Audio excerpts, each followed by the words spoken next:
Ask any man today how he's doing, and there's a good chance the first word of his answer will be busy.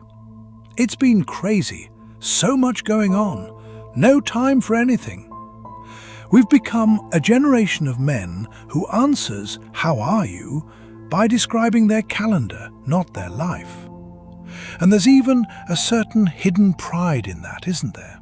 Saying "you're very busy" has somehow become synonymous with saying you're important, productive, needed. Nobody wants to admit they have free time. It feels like confessing irrelevance. Today, I want to ask you an uncomfortable question. What if all that busyness isn't a sign of a life full of purpose?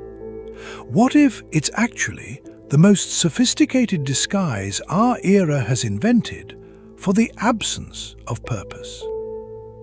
The Roman philosopher Seneca, almost 2,000 years ago, already wrote about this exact phenomenon, not in today's words, but with the same precision. In one of his best-known texts on the shortness of life, he made an observation that still stings with how current it is. It is not that we have a short time to live, but that we waste a lot of it. Seneca wasn't talking about laziness. He was talking about the opposite. People who were extremely busy all day and who still reached the end of life feeling they hadn't lived anything essential. Busy with what then? With everything except what actually mattered. That happens because busyness and purpose are completely different things, and our era does everything it can to blur the two. Purpose is a direction. Busyness is just speed. And you can be running very fast all day without going anywhere that actually means anything to you. More than that, constant busyness, for many men, works as an extremely effective escape. As long as the calendar is full, there's no time, no mental space left for harder questions. Am I happy? Is my marriage okay? Do I actually like the life I've built, or have I just gotten used to it? Filling the calendar is, for many of us, a sophisticated way of never having to answer those questions. Let me tell you a story.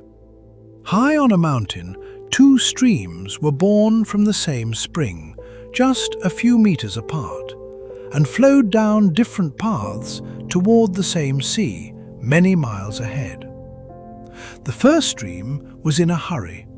It rushed down the mountain in an almost straight line, dropping from rock to rock, forming violent rapids, foaming white at every turn. It took pride in its own speed.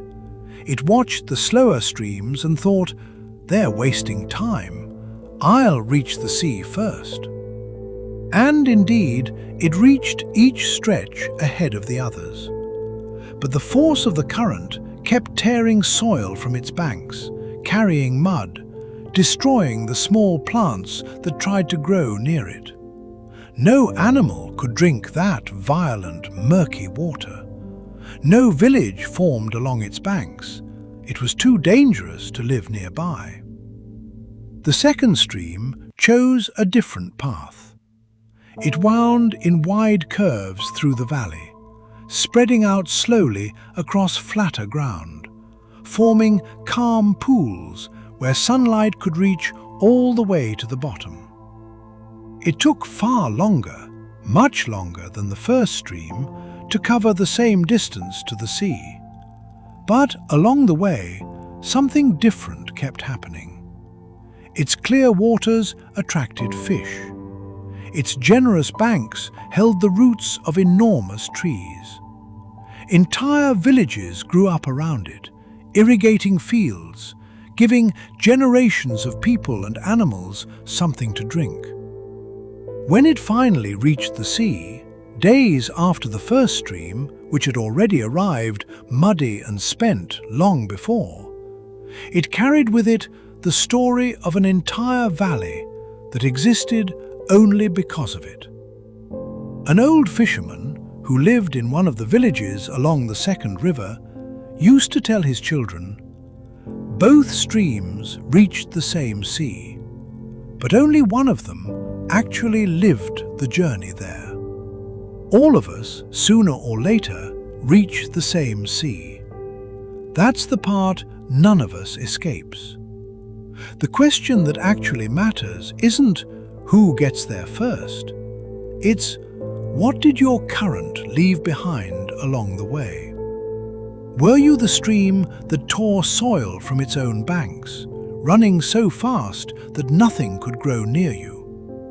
Or were you the stream that, even moving slower, sustained an entire life around itself?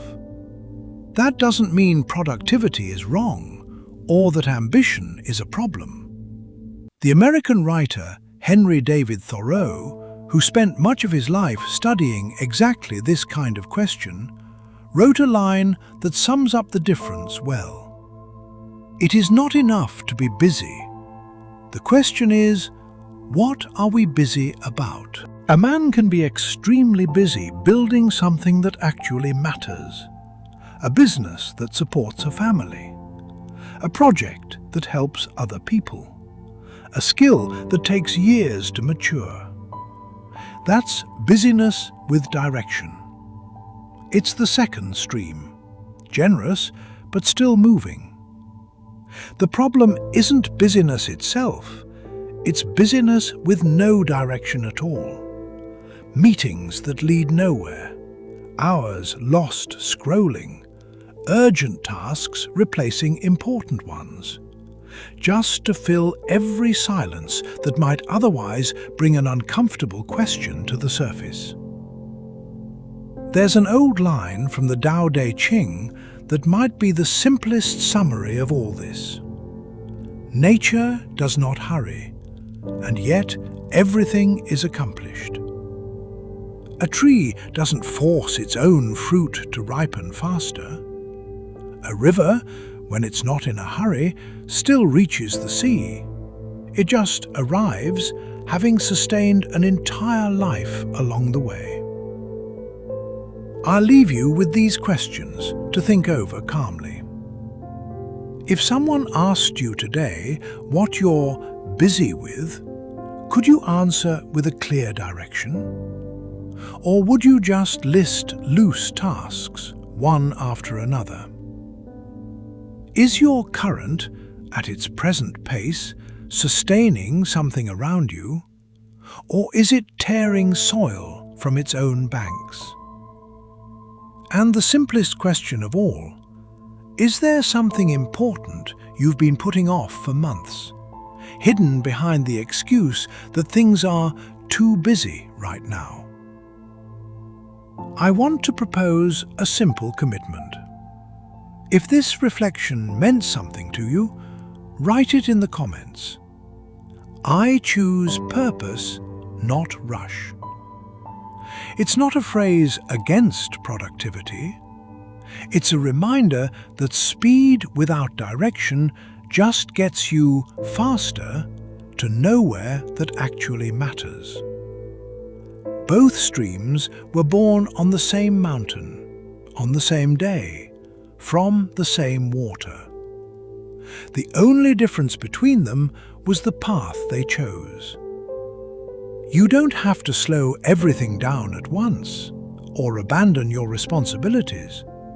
But maybe today you need to choose more carefully what kind of stream you want to be, and what you want left along your own banks when you finally reach the sea.